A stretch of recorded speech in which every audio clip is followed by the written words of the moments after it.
Olá pessoal, eu sou a Mara, sou pedagoga, educadora no município de Ibirubá, no interior do Rio Grande do Sul, formada em pedagogia, em algumas especializações na área da educação e atualmente estou fazendo um mestrado e me concentro na formação de professores.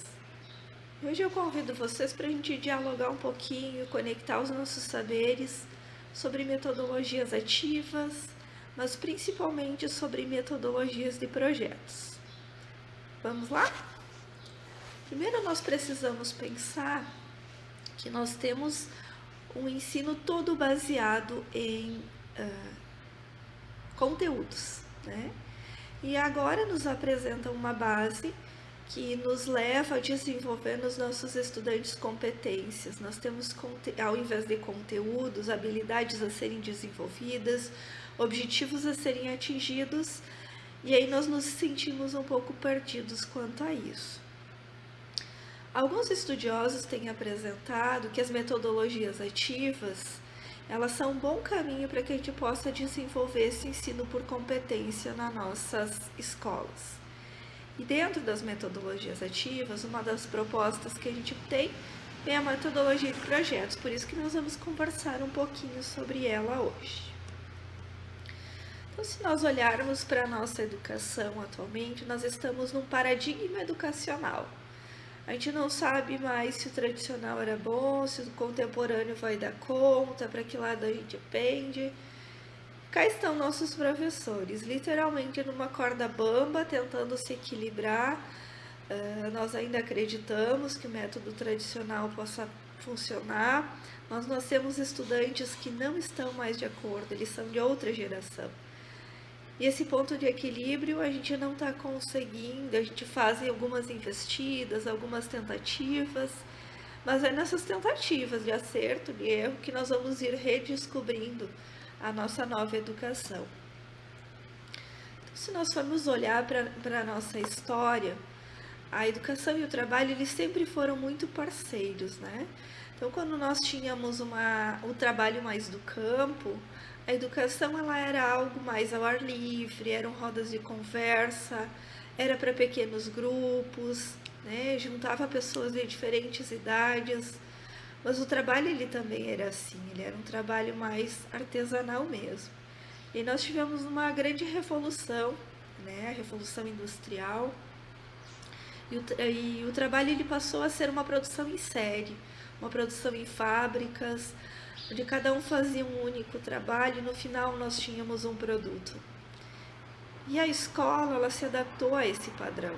E aí que nós começamos a ter nosso sistema de ensino padronizado, com alunos da mesma idade, fazendo as mesmas atividades para que tenham o mesmo resultado no final. O trabalho ele já deu mais uma guinada, né?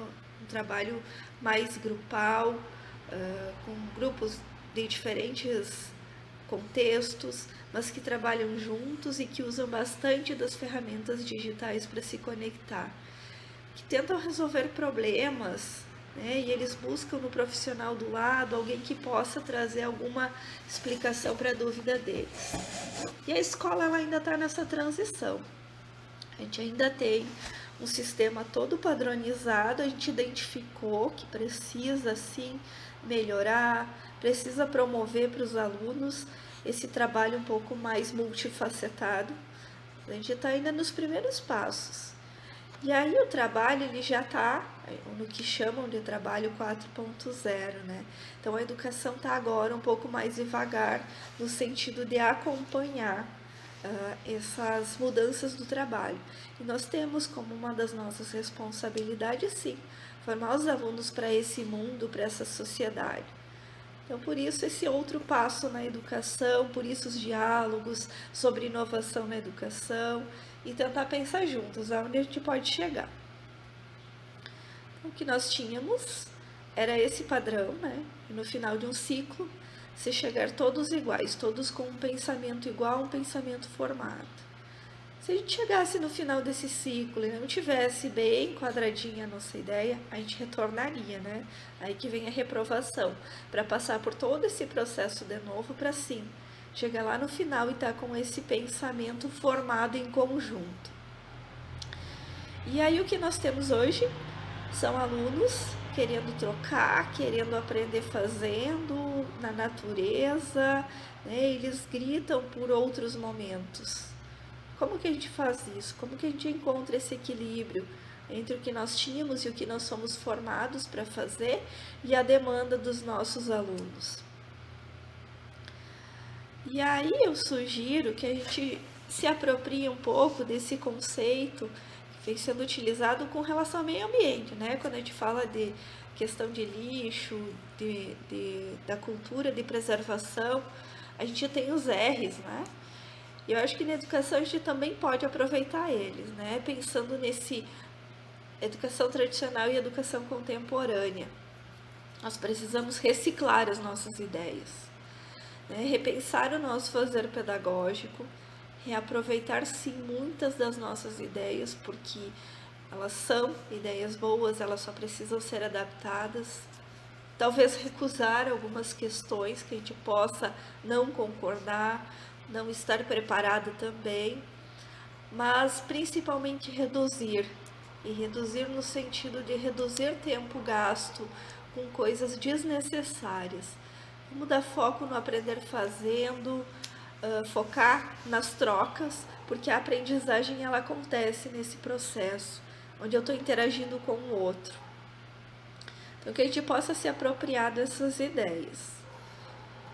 Então, um pouquinho do que o seminário propõe é que a gente discuta sobre metodologias ativas. Mas, afinal de contas, o que são essas metodologias ativas, né? A gente põe a pensar que nós aprendemos ativamente desde o nosso nascimento, né?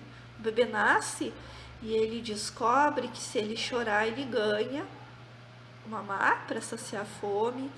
Ele vai, se ele tiver sujo, a mãe vai trocar a fralda, enfim. Ele descobre que os desejos dele vai ser saciado com o choro.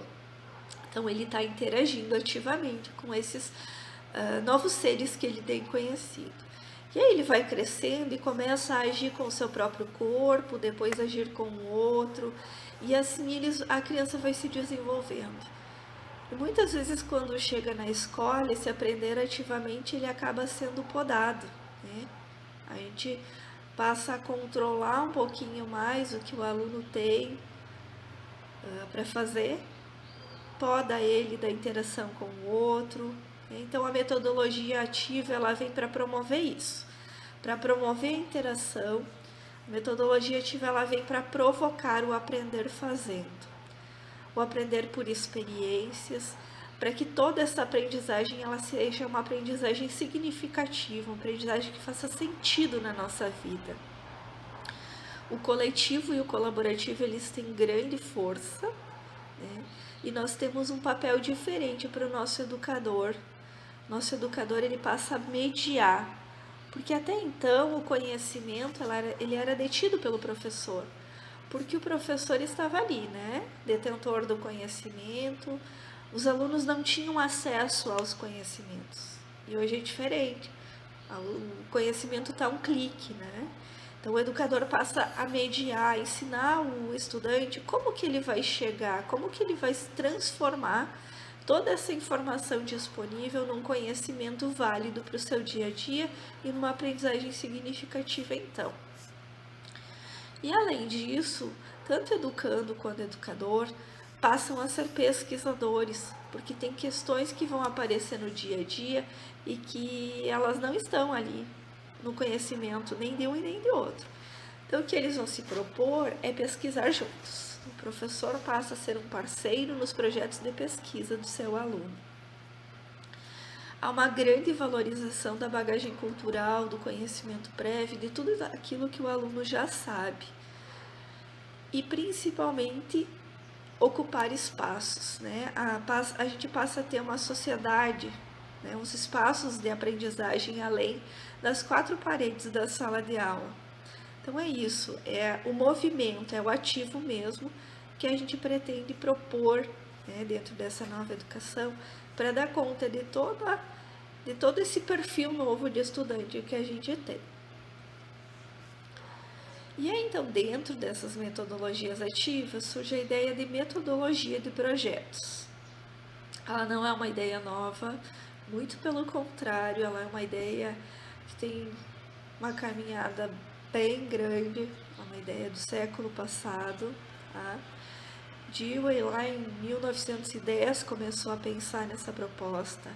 E hoje, né, há mais de 100 anos depois, ela vem para reforçar que aprender ativamente, aprender fazendo é possível através de projetos. Então, de forma bem simples, os projetos eles favorecem a criação de estratégias de organização do conhecimento, fazendo com que a aprendizagem ela se torne uma experiência estimulante e alegre. Tá? É o aprender com o outro e o fazendo. Bender ele define a aprendizagem baseada em projetos como um modelo de ensino em que os alunos podem confrontar questões do mundo real, onde eles podem encontrar significado, né, diferentes formas de abordar e agindo sempre de forma cooperativa para buscar uma solução. Eles vão ter um problema, uma questão desafiadora, algo nesse sentido, e precisam encontrar respostas.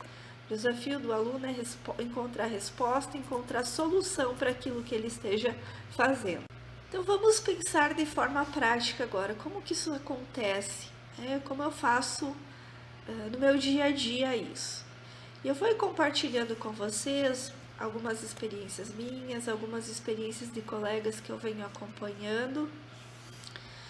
E eu aproveitei e montei uma trilha baseada numa apresentação de um colega. Ele literalmente desenhou os passos que a gente segue dentro da metodologia de projetos aqui na nossa região, né? E aí eu tentei ir trazendo para vocês e vou apresentando algumas experiências práticas que já aconteceram, tá? Então nós temos que ter claro que nós temos um recorte de currículo. Tem objetivos que nós precisamos alcançar nas nossas disciplinas. E aí, como que nós vamos dar conta disso se nós temos alunos com interesses diferentes, né? Então, o que a gente faz? A gente tenta encontrar um meio termo. Procura encontrar qual é a curiosidade das crianças. O que move a minha turma? Quais são os interesses dele? A gente sonda isso primeiro. Sondada a curiosidade dos nossos alunos, a gente vai lá para o nosso recorte de currículo, para o nosso conteúdo que a gente chama hoje, mas as habilidades que a gente precisa desenvolver nos nossos estudantes. E aí a gente tenta encontrar esse meio termo, né? Entre a curiosidade que a minha turma tem e os temas que eu preciso trabalhar com eles, o que é possível? E aí eu tenho um recorte em comum, 50-50, digamos assim, né? Eu vou tentar abraçar a curiosidade dos meus alunos, mas eu também vou trabalhar com o que é necessário para a turma, porque eu sou o educador daquela turma, eu sei até onde eu preciso levar eles. Mas isso não quer dizer que não dá para abrir uma margem para os interesses deles. Tendo pensado nesse recorte de currículo, a gente vai pensar num território, a gente vai para a comunidade. Que lugar da nossa comunidade possa estimular essa curiosidade dos alunos. E aqui, quando a gente fala em território, território geográfico, é para romper com as paredes da escola mesmo. É para sair desse meu espaço e tentar ver o que a minha cidade tem para me oferecer. Onde eu posso ir, o que eu posso conhecer mais. Então, por exemplo, turmas de anos iniciais, né? Quarto ano tem como conteúdo estudar o município. Então vamos lá, vamos dar uma volta pelo nosso município, descobrir o que o nosso município tem para nos oferecer. O que a nossa comunidade tem de surpreendente. Só que a gente não sai simplesmente de forma aleatória. A gente sai com uma pergunta exploratória. Os alunos têm um objetivo nessa expedição que eles fazem. Eles vão ir para um determinado território, mas eles têm uma pergunta explorativa. Eles têm uma pergunta para trabalhar. Eles têm que voltar desse passeio curioso com uma resposta. Com os pequenos, a gente pode trabalhar com um conceito de passeio curioso. e eles nos trazer desse território qual foi a coisa mais curiosa que eles viram. Com os maiores, a gente já pode ir trabalhando com perguntas mais focadas. Mas a pergunta ela não pode ser fechada para que se chegue só no tema que o professor quer, mas ela também não pode ser tão ampla para abrir margem para toda e qualquer alternativa. Então, por exemplo, eu quero trabalhar com questões históricas, eu vou escolher um museu do meu município, por exemplo. Eu vou lá e eu vou trabalhar com os meus alunos que histórias esse lugar nos conta. E aí, de todas as histórias que eles vão ver lá, a gente vai escolher a história mais curiosa, ou a história que mais chamou a atenção, ou a história que eles têm mais perguntas, mais dúvidas, para a gente explorar mais, estudar mais a respeito. Ou então eu preciso trabalhar um pouquinho do conceito do que as pessoas fazem em determinado lugar, né? Então eu vou para o centro da cidade e eu posso entrevistar pessoas, tentar descobrir o que eles estão fazendo lá. Então, o que as pessoas fazem nesse lugar? Por que elas estão aqui? Ainda com questões históricas, eu posso ir para lugares onde houveram mudanças ambientais e entrevistar os moradores da localidade e tentar descobrir se esse lugar foi sempre assim, para explorar as mudanças que possam ter acontecido por lá. Então, a gente sempre tenta pensar numa pergunta que estimule a curiosidade dos alunos. Tem um exemplo num livro, eu vou deixar na referência no final, que é do Book Institute. E eles trazem um banco de ideias onde eles ensinam como fazer boas perguntas, né? Então, lá tem um exemplo que diz que se eu quero trabalhar sobre a camada de ozônio, por exemplo, se eu simplesmente perguntar para os meus alunos o que é a camada de ozônio, eles vão ir para uma pesquisa, vão me trazer uma resposta fechada e a minha pesquisa terminou por ali. Agora, se eu perguntar para os meus alunos quais os impactos do buraco da camada de ozônio no nosso estado, no nosso município, eles vão ter que descobrir o que é a camada de ozônio, se realmente esse buraco na camada de ozônio existe ou não, que consequências tem e se tem atingido o meu município ou não.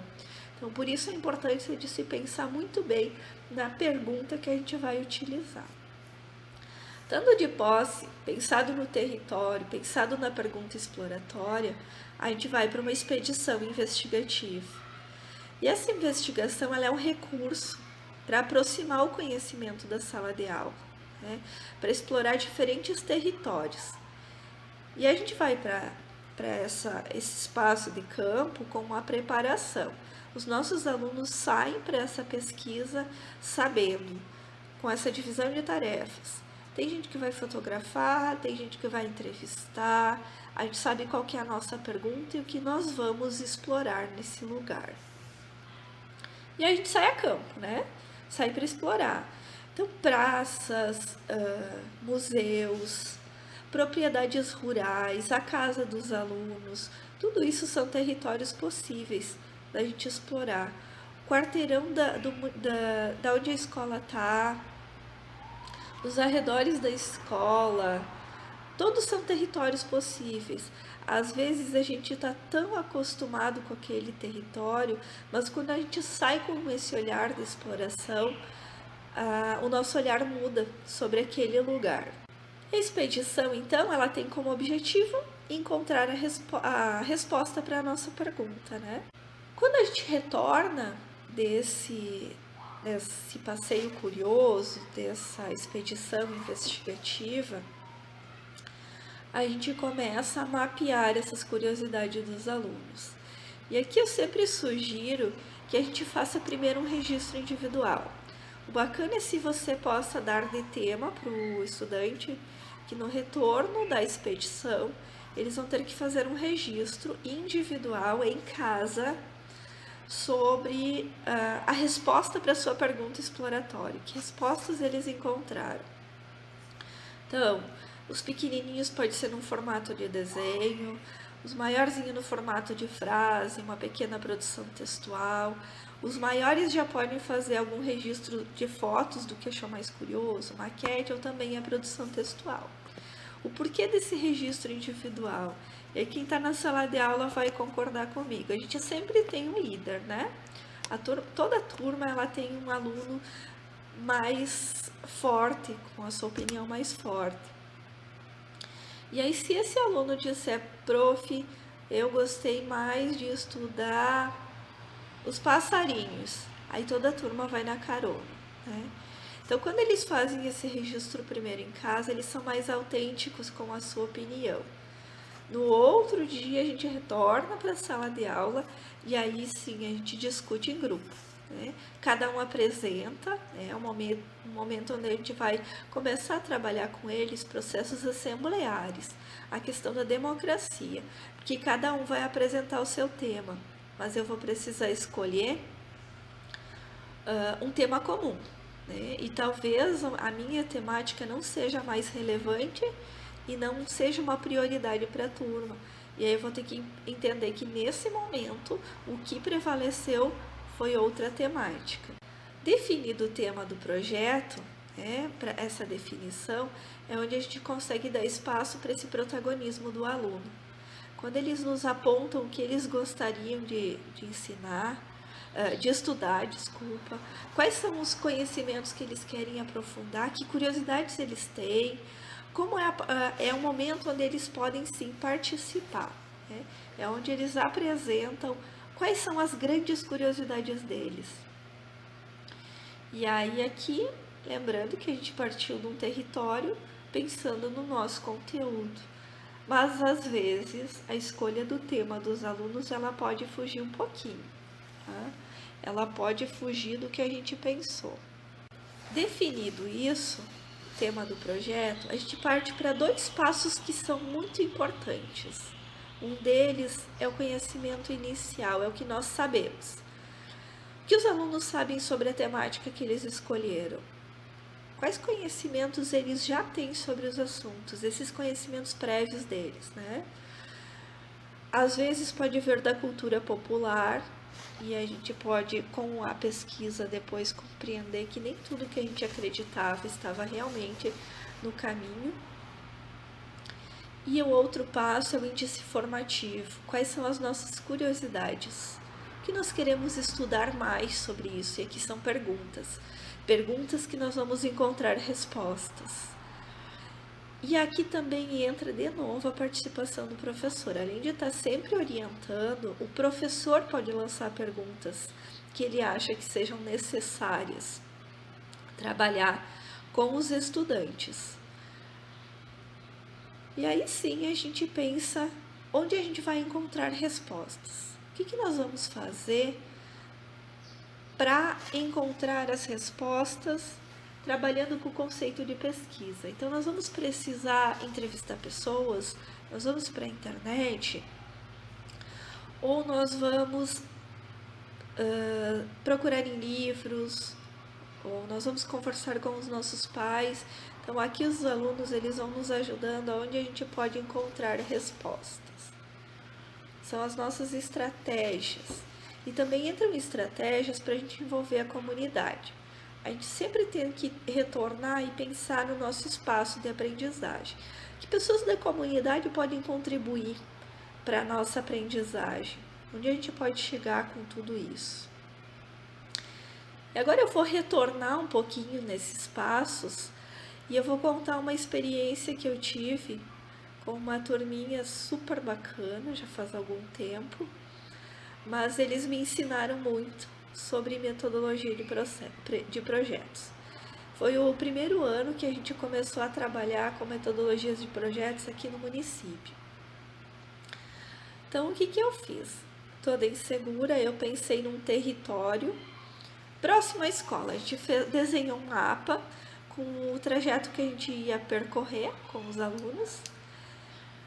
E eu havia levantado inúmeras hipóteses. Eles poderiam encontrar árvores, tinha bastante cães na localidade da escola, os territórios naturais, os ambientes modificados, né? E era uma turma onde eu tinha que trabalhar município, então o território da escola seria perfeito, porque a escola ficava num dos distritos do município. Eles tinham como pergunta exploratória simplesmente identificar o que havia de mais curioso nos arredores da escola. E lá fomos nós, né? E num determinado momento, no passeio, na rua de trás da escola, nos fundos da escola, escolas no interior, né, elas ficam, a gente sempre tem a escola, a igreja e o cemitério. E as crianças pediram para entrar no cemitério e ficaram encantadas lá procurando, porque o nosso município ele tem um mito de um médico que forjou a própria morte. E um pouco antes a gente tinha ido até o museu do nosso município e a curadora do museu contou que o primeiro médico do município estava enterrado nesse cemitério nos fundos da escola. Aí pensem só, o cemitério ele faz divisa com a escola com uma cerquinha, né? Então eles enxergavam esse cemitério o dia todo. Mas aquele dia eles quiseram ir até lá para ver se encontravam o túmulo desse médico. E juntando com as ideias de que nós tivemos esse médico que criou túneis subterrâneos e forjou a própria morte, as crianças criaram na cabeça deles que o médico que estava enterrado nesse cemitério era cúmplice desse outro que forjou a própria morte. E eles decidiram que eles queriam estudar cemitérios, voltaram unânimes para a sala de aula. E me bateu o desespero, porque eu pensei agora, né? É uma coisa que não tem nada a ver com o que a gente trabalha, né? Então, definido o tema, não teve argumentos com eles queriam estudar os cemitérios, mas foi quando eu trabalhei os índices com eles, o que eles sabiam, o que eles gostariam de saber, é que eu fui entender que as curiosidades deles eram muito quanto à linha do tempo. Eles sempre tinham curiosidades de como as coisas eram, como elas estavam sendo e como elas seriam no futuro.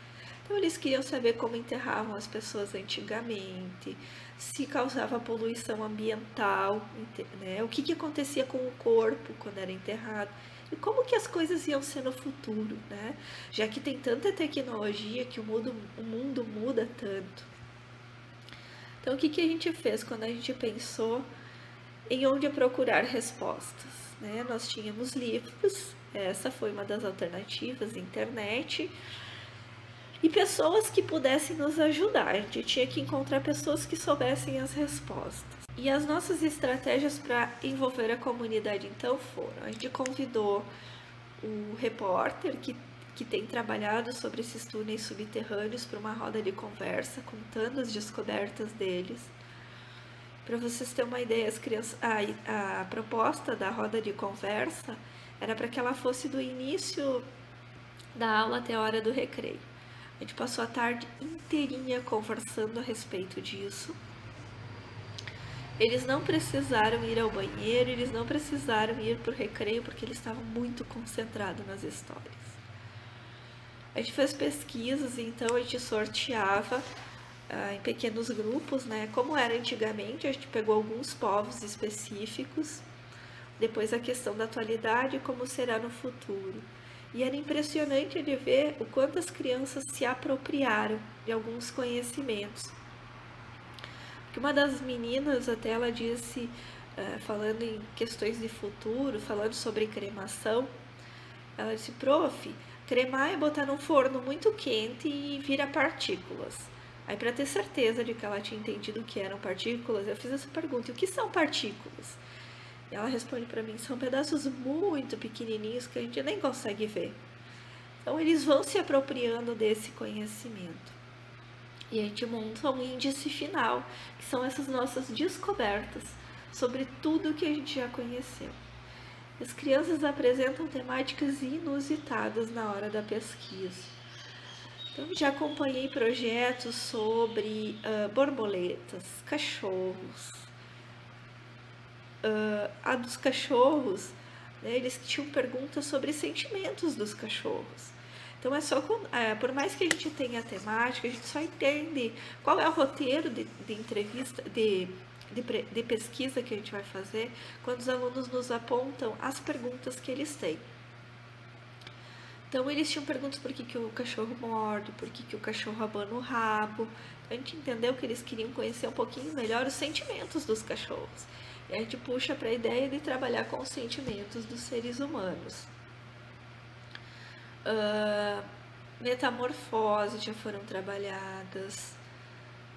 borboleta é algo que sempre chama a atenção deles. O último que eu vi assim que me chamou muito a atenção era uma turminha de educação infantil.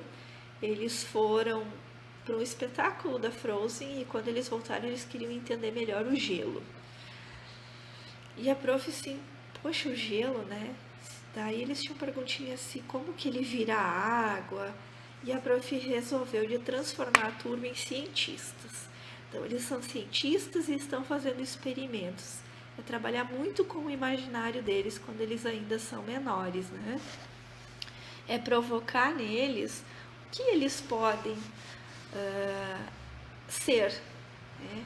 Eles vão explorar e trazer esse instinto de pesquisa, né? Explorando com eles, porque quando a gente chega lá na universidade, a gente não sabe como fazer uma pesquisa, a gente se sente perdido. E aí, provocando com eles, dentro da metodologia de pesquisa, a gente já vai trabalhando com alguns temas, porque a gente constrói objetivo com eles, por que eles querem estudar isso, eles têm uma pergunta exploratória que eles têm que responder, eles têm conhecimentos que eles adquiriram e então eles vão apresentar esse índice final dentro das descobertas deles. Mas para além de tudo isso, o que a gente provoca muito é que toda a pesquisa ela precisa ser apresentada de alguma forma. Só tem lógica eu pesquisar se eu puder contar para alguém o que eu descobri. Então, num determinado momento, vai ter que acontecer uma celebração desses meus resultados, aonde eu vou chamar uma turma do lado, pode ser meu colega de sala, com a turma dele, vir na minha sala para que meus estudantes possam contar para os estudantes da turma do lado qual foi o projeto de pesquisa deles, o que eles entenderam, o que eles aprenderam, do que eles foram se apropriando no decorrer da pesquisa deles, tá? E pode ser numa entrega de boletins, onde a gente traga os pais para junto. A gente pode encontrar mecanismos que já existam na escola para que essa celebração aconteça. Então, os passos são esses. Eu penso na curiosidade da minha turma, mas eu também penso na necessidade que eu tenho de trabalhar conteúdos, objetivos, competências, enfim. Tá? E eu tento encontrar um meio termo nisso. Faço alguma atividade que provoque os meus estudantes, que eles possam encontrar algo curioso mesmo. Lembrando que aqui sempre é um desafio, porque eu posso criar N possibilidades, mas eles sempre podem nos surpreender com a possibilidade que eles encontram. Teve uma prof que ela foi para uma praça, eles tinham encontrado vários elementos lá, mas quando eles estavam voltando para a escola, tinha uma cobra na calçada em frente à escola. A temática de estudo foi qual? Foi as cobras. E a gente encontrou uma outra turma do município vizinho que já tinha estudado sobre cobras e a gente fez um intercâmbio entre eles. Então, a gente sempre vai mapeando essa proposta de integração. Quem pode nos ajudar? Quem já tem algum conhecimento a respeito pode compartilhar comigo. Encontrado o tema, a gente vê quais são as perguntas e a gente pensa em ações, atividades dentro do nosso currículo que possam responder essas perguntas. Os meus alunos querem entender mais sobre os cachorros, então tá, quais são as perguntas dele? Por que ele abana o rabo? Eu posso trazer uma historinha para trabalhar dentro de língua portuguesa de um determinado cachorrinho que teve emoções. Eu vou trabalhar leitura, eu vou trabalhar escrita, interpretação, posso trabalhar questões ortográficas ali junto e trazendo o conceito do sentimento desse animalzinho. Eu quero trabalhar a metamorfose da borboleta, pois bem, quantas histórias tem por aí na nossa literatura infantil que abordam essa temática, né? Então eu trago para os estudantes da minha turma todo esse processo, dentro de uma historinha, se for com os pequenos, dentro de conteúdos mais profundos, se for com os maiores. A minha experiência mais com alunos menores, venho trazendo mais essas ideias. O importante é que a gente possa sempre pensar interdisciplinarmente, né? Sempre trocando ideia com o outro. Com os maiores é importante se os professores conseguirem sentar para planejar pelo menos um momento junto, onde eu saiba o que o professor de matemática consegue responder dessas perguntas, o que o professor de português consegue fazer, ciências, enfim, todas as disciplinas. E também é legal se a gente consegue deixar esse material visível na sala de aula. Faz um cartazinho lá com as nossas afirmações, o nosso índice inicial, com as nossas indagações, né, as nossas dúvidas, e com um roteirinho de pesquisa. Que ação nós vamos fazer para responder cada uma dessas? Porque uma das perguntas eu posso responder numa roda de conversa, outra pergunta eu posso responder com pesquisas na internet, outra eu posso responder com entrevistas na minha comunidade. Então, são N alternativas que eu vou criando por aí. Espero ter clareado um pouquinho. Trago para vocês algumas dicas de leitura, tá? São os 2 livros ali de cima, eles abordam a questão da metodologia de projetos, né? A aprendizagem baseada em projetos, que é do Bender, ele traz os passos mesmo num programa de aprendizagem baseada em projetos. O azulzinho ele é muito bacana porque ele tem banco de ideias, ele traz exemplos práticos de como a gente trabalhar. E por último, um livro sobre metodologias ativas, que abordam outras possibilidades de metodologias ativas, além da possibilidade de se trabalhar com projetos. Deixo para vocês também o meu contato, querem me procurar na rede social, querem me mandar um e-mail, tem o WhatsApp também. Sempre que eu puder tirar alguma dúvida, eu estou à disposição.